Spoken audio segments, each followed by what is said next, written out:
Welcome back to episode 7, and we're going to look today at a vintage microphone, and it's quite an unusual one.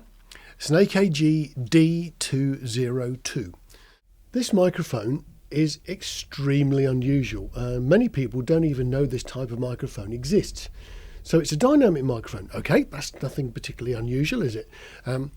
But when it was designed, it's got two separate capsules. Bit like a loudspeaker. There's one for the HF and one for the LF.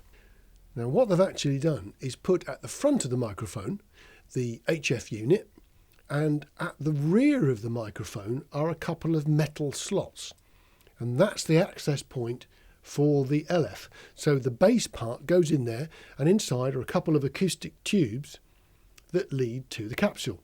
Now for anybody familiar with things like the Electro Voice microphones, the RE20, the 320, those type of things, they also use acoustic tubes.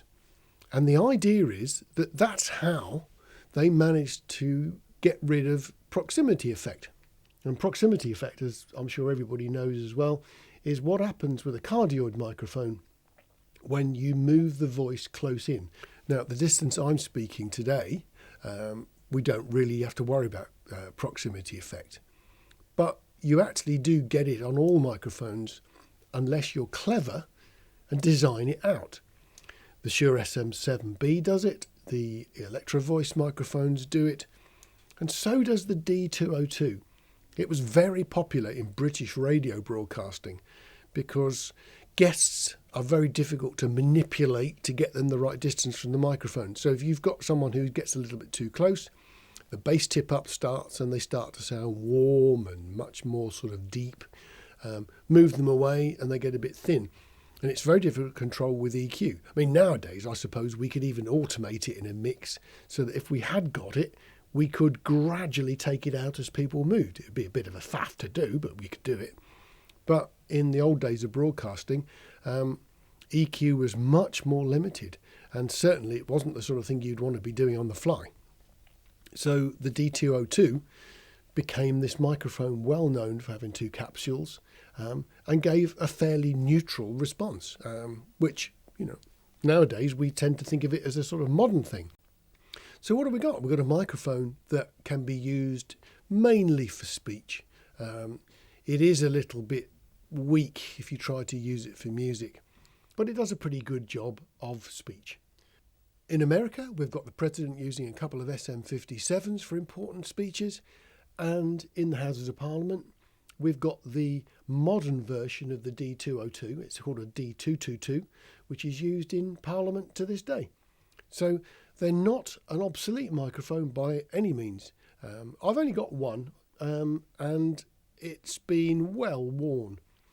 The weird thing about it is, for a quality microphone, and bearing in mind when it was new, it was quite expensive, the front part of the microphone is made out of plastic.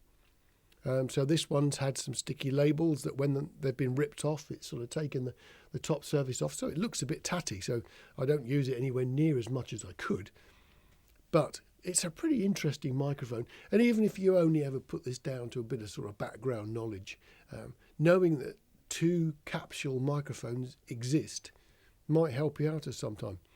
So what have we got? An AKG D202. It's a dual diaphragm dynamic, and it's primarily for speech.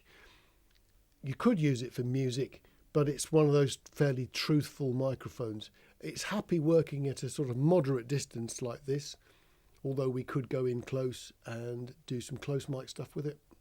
What I will do, just to give you a quick comparison, I'll adjust my speaking distance now and I'll get right close to them.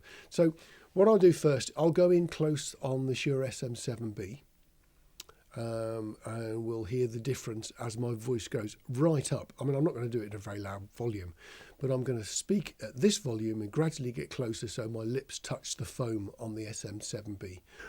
Oh, here we go. So this is getting closer and closer and closer and closer and closer. And now my lips are on the 7B windshield. So this is touching the foam on the SM7B. If I go back out to here, this is my voice as normal, and now we'll go in closer and closer and closer and closer and closer. And now I'm touching the grill on the D202. So that should give you an idea of what they sound like if you come in close. There we go, back to normal. So that's the end of the review on the AKG D202. See you next time on the next video, and don't forget, press that subscribe button. Take care, bye.